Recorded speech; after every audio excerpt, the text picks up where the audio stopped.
Cette vidéo s'adresse aux débutants qui désirent voyager en auto électrique. Que vous tractiez une caravane ou pas, tu te demandes probablement comment faire pour planifier ton voyage. Et si tu as une caravane, tu te demandes également comment faire pour valider si on peut se recharger avec la remorque attachée. Ben écoute cette vidéo, je te donne 2 astuces comment faire pour planifier ton voyage, puis comment valider finalement si tu peux y aller avec ta caravane.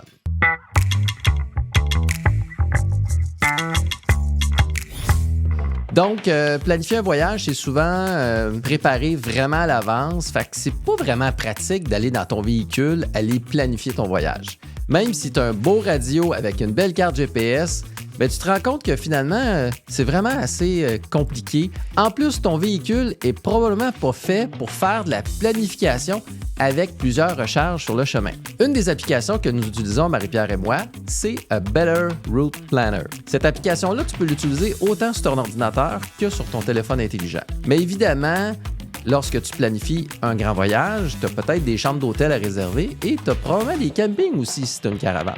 Donc, A Better Route Planner va te permettre de planifier à l'avance puis faire des projections pour valider si tu vas pouvoir te rendre avec ta caravane dans ton grand voyage. Finalement, la première chose qui est importante, c'est de connaître sa consommation. Petit truc que je vous donne, d'ailleurs, si jamais tu tractes une caravane et que tu demeures au Québec, je te recommande d'aller une petite fin de semaine dans un camping à une centaine de kilomètres maximum de chez toi. Si jamais tu es inquiet puis c'est la première fois que tu te lances avec ta caravane et ton véhicule électrique, ben, je te recommande de choisir un camping qui a des bornes de recharge sur place. D'ailleurs, sur notre site Internet, étant donné qu'on ne trouvait pas cette information-là ailleurs facilement, on a documenté la plupart des campings au Québec qui permettent la recharge dans des bornes sur leur terrain directement. Donc, tu as juste à te rendre sur notre site Internet, juste ici, à l'adresse qui est écrite en bas. Une fois que tu as fait ta fin de semaine, tu vas pouvoir regarder, arriver au camping, ça a été quoi ta consommation avec ta caravane. Généralement, on va retrouver le chiffre soit en watts par kilomètre, ou soit en kilowattheure par 100 km. Donc, généralement, comme nous, on fait une consommation d'en moyenne 28 kWh par 100 km. Probablement que tu vas t'approcher plus autour de 30, 40, peut-être même jusqu'à 50 kWh par 100 km. Si jamais tu te demandes pourquoi nous, on a une faible consommation, bien juste ici dans le i, j'ai une playlist qui te présente plusieurs tests de remorquage que nous avons faits. Puis on explique également pourquoi il y a des véhicules qui ont une plus grande consommation par rapport à d'autres. Donc, une fois que tu as ton chiffre, ce qu'il faut faire, c'est que tu te connectes à la plateforme ABRP. Sache que si toi, tu as une Tesla, tu peux même le relier à l'API de Tesla. Et ce qui est intéressant à ce moment-là, c'est qu'il va aller mettre à jour toutes tes données de consommation automatiquement. Mais si tu as d'autres véhicules ou si tu ne veux pas avoir le forfait payant et tu veux utiliser la version gratuite, bien à ce moment-là, je te recommande de prendre ton chiffre et tout simplement l'indiquer juste ici. On clique sur le petit menu Hamburger en haut à droite. On s'assure qu'on utilise Arrivée la plus rapide. On s'assure d'avoir notre véhicule de bien sélectionné. 90% de départ de batterie, c'est très bien. C'est très, très rare qu'on arrive à partir à 100%. Vous connaissez les raisons. Et ici, on a notre paramètre qu'il faut aller indiquer. Comme ici, c'est indiqué en watts par kilomètre. Donc, je vais marquer 280 Wh par kilomètre. Donc, je mets mon petit chiffre ici. Autre aspect, dans mon cas, pour vous montrer que c'est possible finalement de recharger avec des réseaux de recharge autres que celui de Tesla, bien, je vais aller changer plutôt CCS Combo et CHAdeMO pour que ça soit compatible avec tous les véhicules. Puis là, on s'entend. On a entendu les ententes qui ont été signées avec Tesla et différents fabricants, mais on s'entend. Aujourd'hui, nous sommes en 2024, en février, puis c'est pas encore totalement vraiment disponible partout. Donc, je sais qu'il y a encore des bornes ici et là marginales, mais c'est pas répandu. Fait que je vous recommande, si vous n'avez pas un véhicule Tesla, de sélectionner CCS Combo et CHAdeMO. Si jamais toi, tu as un véhicule Tesla, ben là, tu peux aller laisser cocher tout simplement les 4.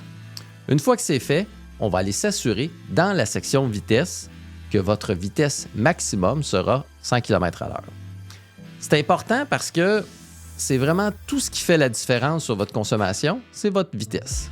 Et on laisse le petit crochet activé à ajuster la vitesse parce que le système, ce qu'il va faire, l'outil de planification, s'il voit que vous ne vous rendez pas à partir de votre modèle de véhicule et votre consommation estimée, bien, il va vous demander de ralentir votre vitesse.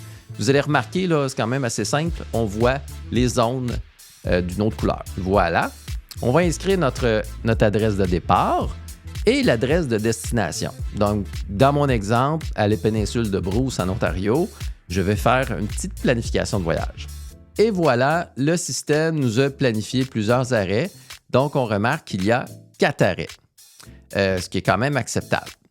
Puis, on remarque également que ça va être un voyage de 11h23 avec 832 km total de distance.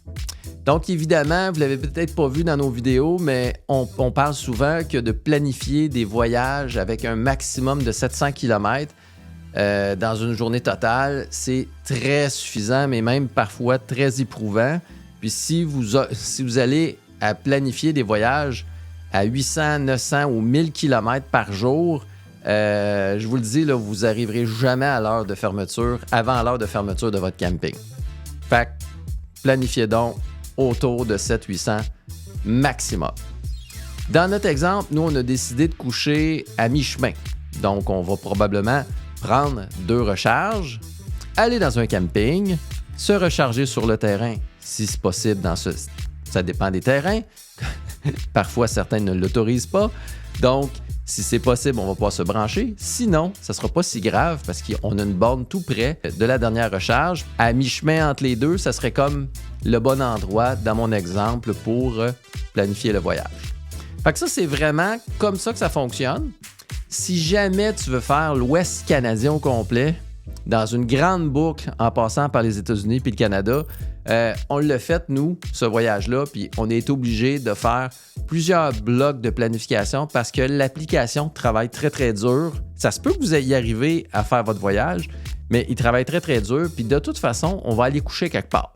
Fait que c'est juste pour donner une idée, si jamais vous voulez être certain que vous vous rendez, c'est intéressant de mettre vos adresses. Mais d'un autre côté, si jamais vous voyez que ça travaille trop dur, l'application, tout simplement mettre votre allée d'un bout, puis après ça, vous faites votre retour de l'autre côté, puis l'application devrait arriver à faire votre chemin. Petit paramètre d'optimisation qui est intéressant, c'est que nous, parfois, lorsqu'on est inquiet, on va aller arrondir notre chiffre. Je pourrais dire, par exemple, 350 Wh par kilomètre, puis on pourrait réessayer le calcul pour voir si on se rend finalement. Parfois, on fait ça quand on est inquiet.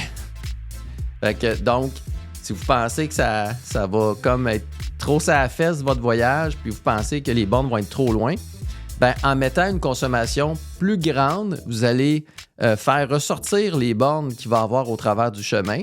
Puis regardez dans mon exemple, là, on va avoir plusieurs arrêts. 1, 2, 3, 4, 5, 6 au lieu de 4. Fait qu'il en a rajouté 2 et il a déplacé certains points à d'autres bornes de recharge. Donc, ça, c'est un petit truc. Nous, notre vraie consommation réelle, c'est 280 Wh. Mais par contre, quand on est inquiet, on le met à 350. On va naviguer là-dedans, puis comme ça, on va être certain que le chemin qu'on va prendre va avoir quand même des alternatives si jamais il y a trop de vent, si jamais il y a plus de côtes qu'on pensait ou qu'il y a une borne de fermée parce qu'elle est brisée, par exemple. Ça nous est jamais arrivé, mais ça pourrait vous arriver. On a déjà d'ailleurs passé proche. Il y avait une panne électrique dans une ville, là où il y avait des superchargeurs, mais on était chanceux. Lorsqu'on s'est approché de la ville, l'électricité est revenue. Bon. Mais ça, c'est la première fois en 3 ans. Fait que c'est pas quelque chose de fréquent. Donc, c'est vraiment comme ça qu'on fait pour planifier les voyages. Évidemment, votre véhicule, une fois que vous avez fait votre planification, vous pouvez aller mettre vous-même vos destinations dans votre véhicule et après ça, prendre la relais avec votre véhicule ou même poursuivre sur votre téléphone intelligent. C'est ce qu'on fait nous. Ce qui est intéressant, lorsqu'on attelle notre roulotte sur notre Tesla, le véhicule n'est pas au courant vraiment de la consommation moyenne, mais après quelques kilomètres, réapprend la consommation, puis va arriver à peu près au même résultat qu'ABRP. Petite note, par contre, qu'on a constaté, c'est que le temps estimé est très conservateur. Donc, lorsqu'on dit qu'on va recharger pendant, par exemple, 11 minutes, il faut prévoir évidemment un bon 5 minutes pour se stationner, un 5 minutes pour partir, puis peut-être même un 5-10 minutes pour attendre après ta famille pour faire pipi. Donc, c'est vraiment conservateur comme chiffre. Fait que nous, ce qu'on recommande, c'est de calculer le double à chaque borne de recharge. Fait que si vous voyez 11 minutes, calculez 22 minutes. 21 minutes, calculez 40. Puis ça va vous donner une bonne idée au bout de la ligne de combien de temps que vous allez prendre. Comme dans cet exemple-ci, on parle de 2h30 d'attente de recharge. On va arriver environ, si on calcule 2h30 supplémentaires sur le 12h30, on va arriver environ autour de 15 heures. Donc, c'est une journée de 15 heures. Pensez-y. C'est pour ça que je vous recommande de faire un petit dodo entre les deux.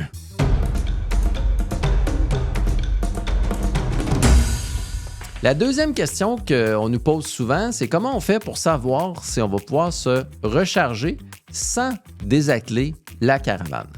Nous, ce qu'on fait, c'est qu'on utilise PlugShare. Ce qui est intéressant avec PlugShare, c'est qu'on peut aller voir les commentaires de la communauté. Il y a deux éléments. Premièrement, on va retrouver les photos. Donc, mettons par exemple, si je cherche Ontario, je prends n'importe quel. Voilà, c'est une Petro-Canada.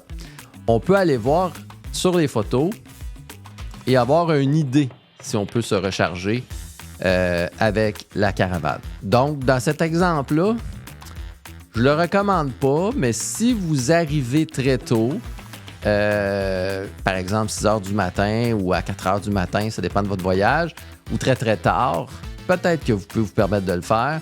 Mais si vous arrivez dans des heures de pointe à une borne de recharge puis vous arrivez avec votre remorque comme ça, peut-être que vous allez vous faire regarder pour faire lancer des roches. Je le recommande pas. Donc, dans certaines situations, on peut également tourner le coin. Comme ici, on voit qu'il y a un coin.